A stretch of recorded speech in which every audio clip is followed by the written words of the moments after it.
welcome everybody to the Love Change podcast. Once again, I'm running the show by myself for the last time. Kay, our co host, is enjoying a little holiday, which means the show must keep on going. I introduced this topic last week about reflecting using your skills drawing. And last week, as I explained the exercise, I was starting on it myself. And today, I thought to stay true to the Love Change podcast format and share a bit of the changes that I've been through and how this exercise really works. So, if you're watching this on Instagram, I would recommend checking out my Facebook live stream because I'll be screen sharing so you can really catch what I'm saying. Otherwise, you'll just see me explaining the show. If you don't have access to Facebook, no worries. It will be uploaded to YouTube as well. Okay, full disclosure, I'll be using this recording as a free course as well for my website because I like to multitask. And the name of the exercise is Transformative Reflection. What is the purpose of transformative reflection? Say you got yourself at a point that you're not sure about how to proceed with your dreams, your desires, or that you want to realign with your resolve, your wishes in life, the stage of life you're at. And there has been so much change recently that you might have lost overview. This is what that exercise is for. And I'm going to start screen sharing now. You'll see that actually with this exercise, the transformational reflection, we're trying to create two things. The overview of your personal development, your growth as a person, your character. And this is interesting to look at from the 8 dimensions of energy in which you as a person grow. So your resilience might be very high physically, but if somebody breaks your heart, you're devastated. That means your emotional energetic dimension is not as good as your physical one. This is the first part, reflecting and having an overview of your personal development and growth. The second part of the exercise, the second value of it, is to really make clear what your personal challenges are. So, what are the biggest fears that you have in your life, the biggest obstacles towards self-realization, to living a truly fulfilled life. In coaching, as I coach, it usually revolves around what gives you fear, what holds you back, what is your inner critic saying, what is your gremlin. This is something that we carry out around all our lives, and the value of the exercise is to create a clear overview of when, in which mind state you tried to overcome this challenge, you tried to actually outgrow this, and you might have succeeded, you might have failed, you might have learned a thing or two. It's about those learnings. When did I stand up in my personal journey to really face my fears head on? And what did I learn from that? Have I outgrown those fears? What's up? What's up? So, if you look with me on the screen, we're gonna move around a bit. Let's see where we're at. So, this is how I do this exercise. Here you see it in text. What happened in 2012? I went to New York City. I met a really nice girl. I was joining a startup incubator, was doing 2 master studies and proceeding peacefully. Broke my neck. I got this overview, first of all, by just thinking back and remembering. And sometimes your memory can fail you. And in that case, I recommend using your cloud backup. So I personally have Google, so I go to photos.google.com, and just as easy, I can scroll back to 2011, 2012. As this is loading, I just zipped through it and look at what was going on. Oh, here, I was running a technical startup. We were working on a prototype. This company failed. I lost my technical partner, and it's of course not a coincidence that this loads up first in the Google Photos. This was one of the biggest reasons why I did this exercise. Currently, I am regathering my resolve to start another technical company which addresses the coaching world with software. And this picture reminds me of the last time where I started gathering people and a team of co-founders to address something that I could not do in my own intelligence or skill set. I needed technical people, software people, sales people, all that. And this went horribly wrong. Like I lost, I think, to the excess of 15,000 euros in this endeavor, filing for a patent and whatnot. I definitely lost a lot of, no, I invested a lot of time, and it caused a lot of hurt and a big burnout when it failed. Patent didn't come through, co founder left. I was back at the drawing board. And this incident, this experience I discovered doing the exercise is the reason why I am struggling with it this year and last, because I created the dream a while back. So, as you have the pictures, you can make notes out of it. This is the girl I met in New York. We're in Chile now. And after you make those notes, maybe you want to take a practice at the core of this transformational reflection exercise, and that is to start creating your own hieroglyphs. So here I described that in 2010 I decided to focus on myself and to truly take aim and become a sharpshooter. So I was focused. I was doing master studies, quitting one company, and I went on a big road trip to Turkey with the motorcycle. What also happened is that I found love and was intertwining with this person, learning how we match and fold into each other. And I was wondering whether I wanted to keep life modular, simple, or if I wanted to live a hippie life. I was in doubt. 2012, September, all the waves up and down. Boom, the hammer hit me on the head. I broke my neck. 2013, light at the end of the tunnel, drowning, bending like bamboo, getting a big lightning bolt, confronted with my own coffin, etc. So, what you are seeing here is me as an individual compressing a lot of stories in very simple images. These are not beautiful images, they are something you would consider a doodle. What is the most important aspect of doing this is that you go through the experience. So, let's say this experience of the Shell Bell situation, the technical startup, that was painful. And how did I note that down? Let me see. I think here I noted it down with I hit my head on a board and it really left a bump.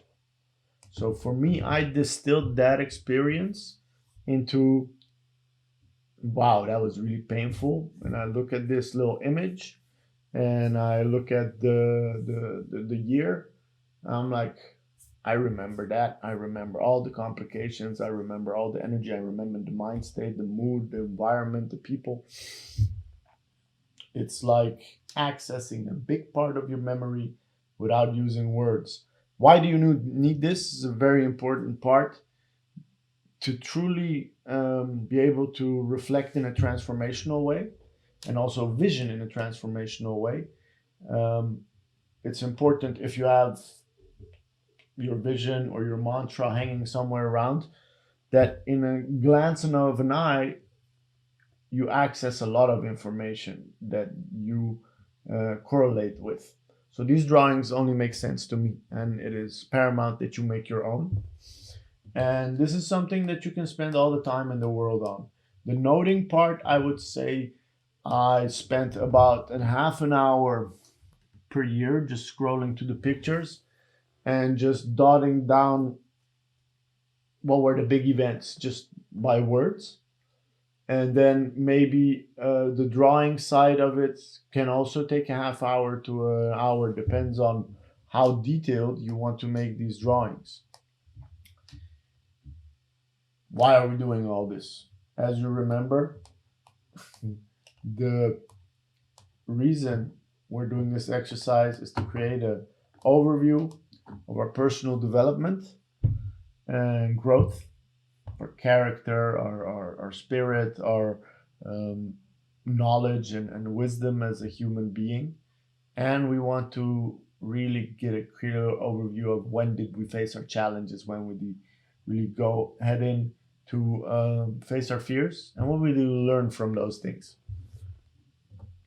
And this is basically where you take it a step deeper.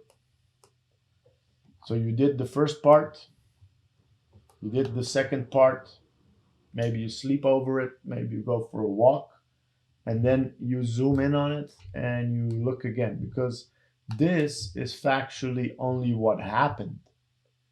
The events, you could say it is a log, it is a visual log that with 5 pictograms compresses an entire year of your life.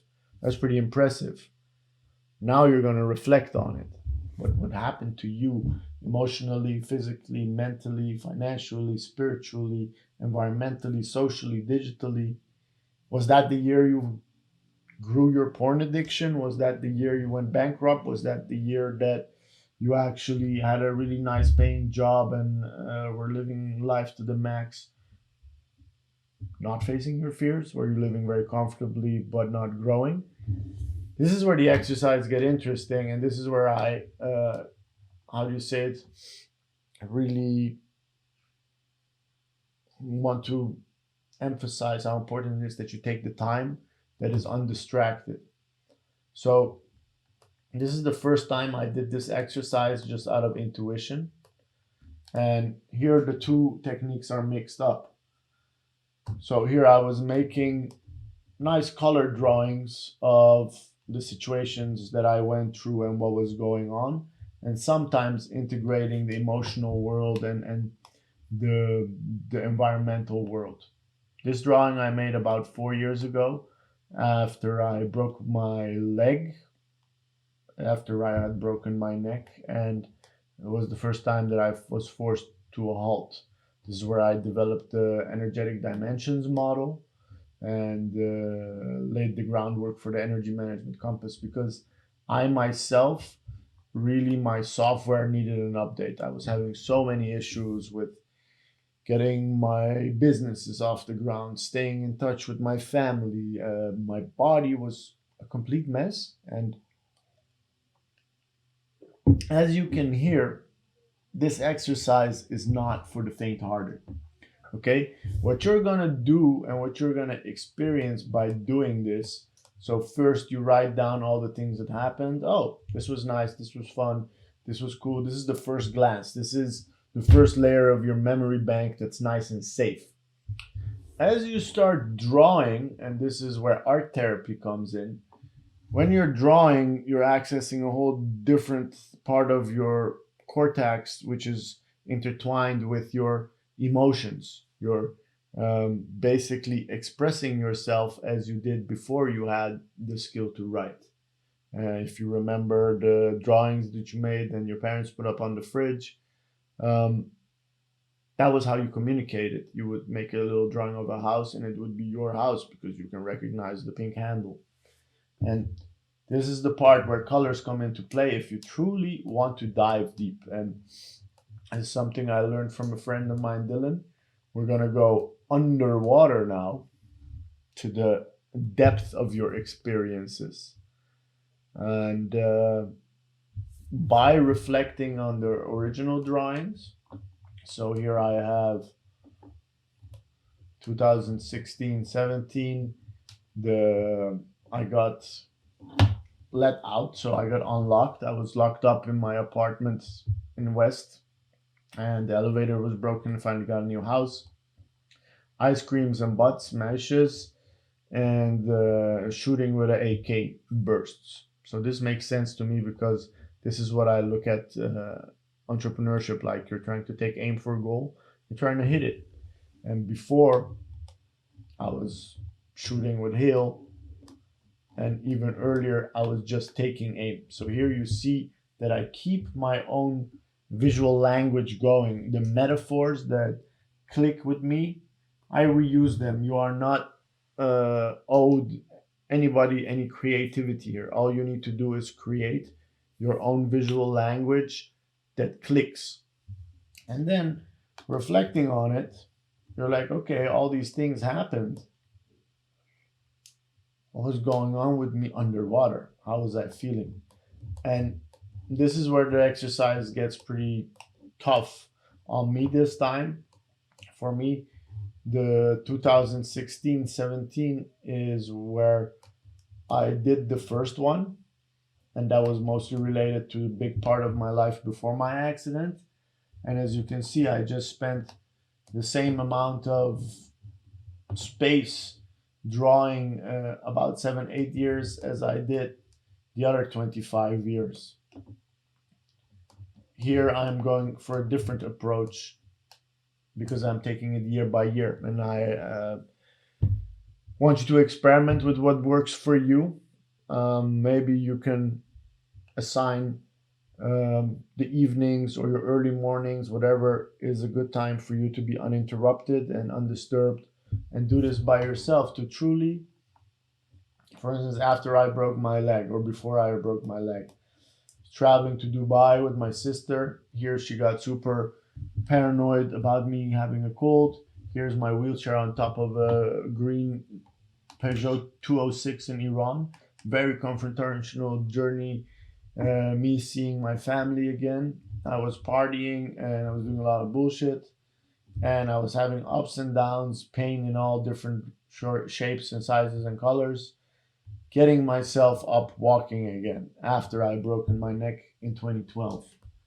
And here you see a little crack in my leg. I had to get a plate in my leg. I had to say goodbye to my boat.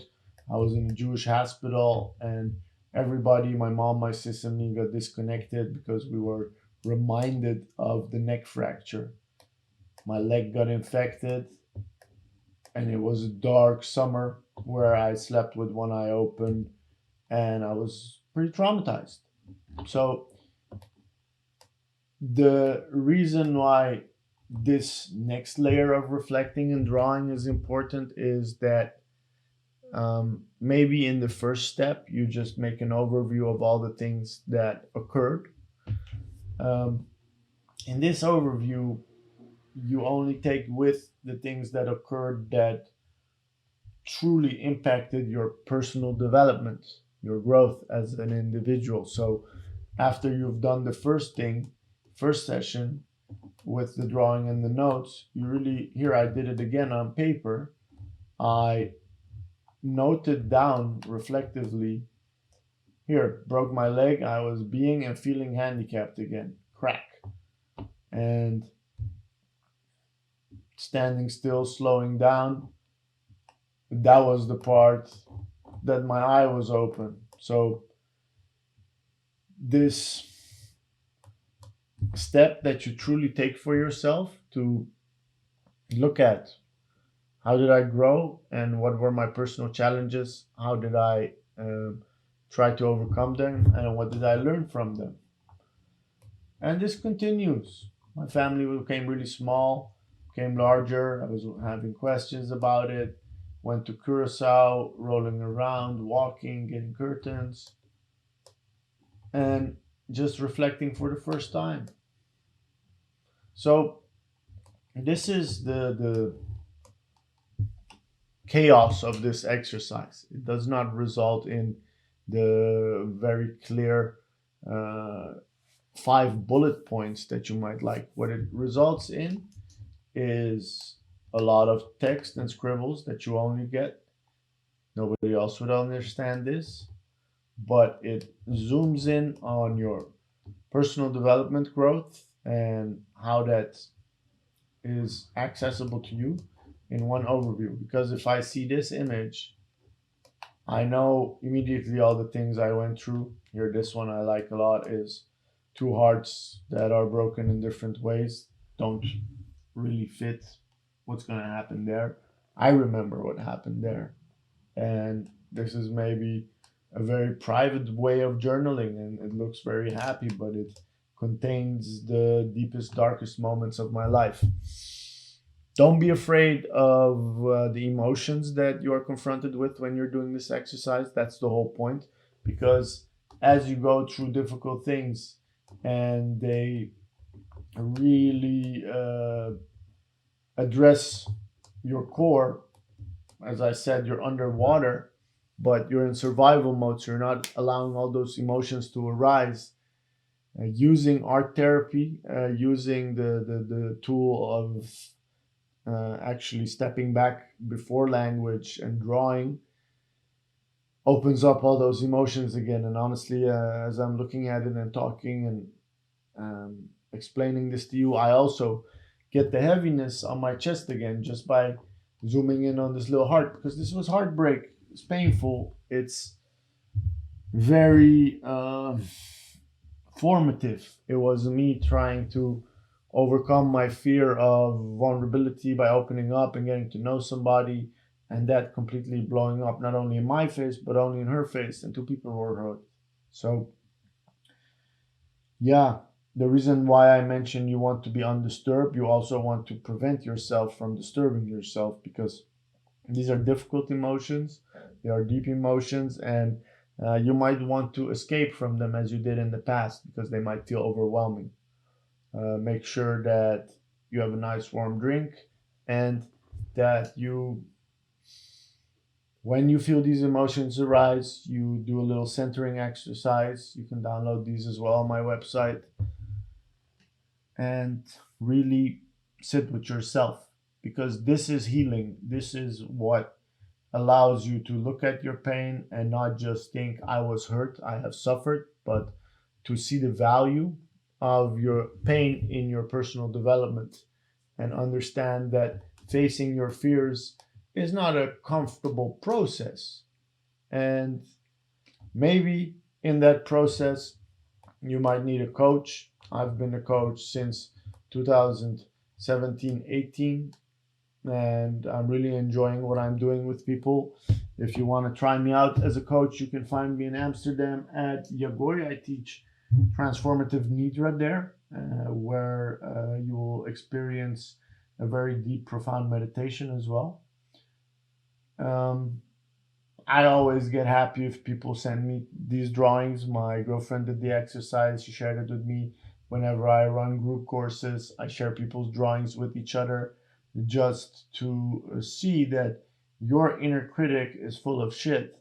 When you're making the drawing, you're like, oh, it's not nice. And whenever you share your drawing, everybody sees the image and gets excited and really celebrates you taking the time and effort to express your creativity.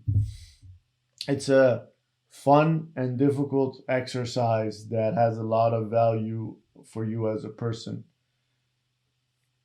I hope you enjoyed this content. I hope you are being kind to yourself. I hope you are treating yourself with patience. And this is one of those practices to see how much patience you have with yourself, how much patience you have with your own vulnerability. And I'm happy you took the time for yourself. This intro was pretty long. The text underneath with the steps, creates an overview, and we will be in touch. Send me your drawing when you're done.